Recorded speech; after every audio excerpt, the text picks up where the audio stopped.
జమ్మూ కశ్మీర్లో సైనిక వాహనంపై ఉగ్రవాదులు మెరుపు దాడికి పాల్పడిన సమయంలో భారత సైన్యం ప్రతిదాడులతో విరుచుకుపడినట్టు తెలుస్తోంది. గాయపడిన సైనికులను కాపాడుకునేందుకు మిగతా జవాన్లు ఉగ్రవాదులపై బుల్లెట్ల వర్షం కురిపించారని సంబంధిత అధికారులు వెల్లడించారు. 2 గంటల పాటు జవాన్లు ముష్కరులకు చుక్కలు చూపించారని, ఏకంగా 5,000కు పైగా రౌండ్ల కాల్పులు జరిపారని తెలిపారు. సైనికుల తెగువతో తోక ముడిచిన ఉగ్రవాదులు సమీప అడవుల్లోకి పారిపోయారని వెల్లడించారు. జమ్మూ కాశ్మీర్ కఠువా జిల్లాలోని మాచేడిలో సైనిక వాహనంపై ఉగ్రవాదులు దాడికి పాల్పడిన సమయంలో భారత సైన్యం ధీటుగా బదులిచ్చిందని సంబంధిత అధికారులు వెల్లడించారు. ముష్కరులు వేర్వేరు చోట్ల నక్కి కాల్పులు జరుపుతూ ఉండగా గాయపడ్డ సైనికులను రక్షించుకోవడంతో పాటు మరింత ప్రాణనష్టం వాటిల్లకుండా మిగతా జవాన్లు జాగ్రత్త పడ్డారని చెప్పారు. ఈ క్రమంలో భారత సైన్యంలోని 22 గడ్వాల్ రెజిమెంట్ దాదాపు 5,189 రౌండ్ల కాల్పులు జరిపినట్లు తెలుస్తోంది. దాంతో తోక ముడిచిన ఉగ్రవాదులు సమీప అడవుల్లోకి పారిపోయినట్లు సమాచారం.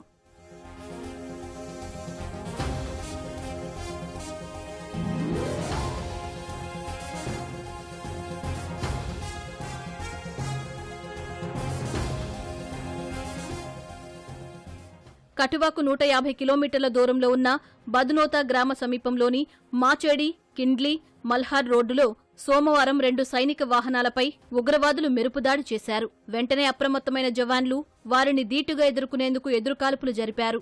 అప్పటికే 5 సైనికులు ప్రాణాలు కోల్పోవడం, పలువురు గాయపడ్డంతో తీవ్ర ఒత్తిడిలో ఉన్న జవాన్లు మరింత ప్రాణనష్టం జరగకుండా జాగ్రత్త పడ్డారు. ముష్కరులను నిరోధించడంతో పాటు ఆయుధాలను ఎత్తుకెళ్లకుండా తీవ్రంగా ప్రతిఘటించారు. అదనపు బలగాలు అక్కడకు చేరుకునే వరకు నిరంతరంగా కాల్పులు కొనసాగించారు. ఓ సైనికుడి చేతికి తీవ్రంగా గాయమైనప్పటికీ తన ఆయుధం జామ్ అయ్యే వరకు ఒక్క చేతితోనే కాల్పులు కొనసాగించారని తెలుస్తోంది.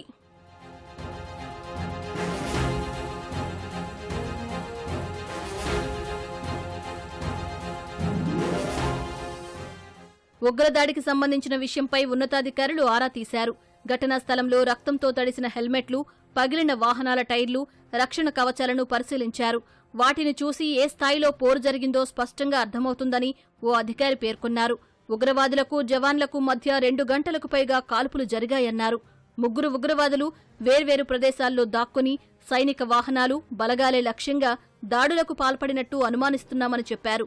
సైనికుల త్యాగాలు వృధా కావని, ఘాతుకానికి పాల్పడిన వారికి తగిన రీతిలో బుద్ధి చెబుతామని రక్షణ శాఖ ఇప్పటికే పేర్కొంది.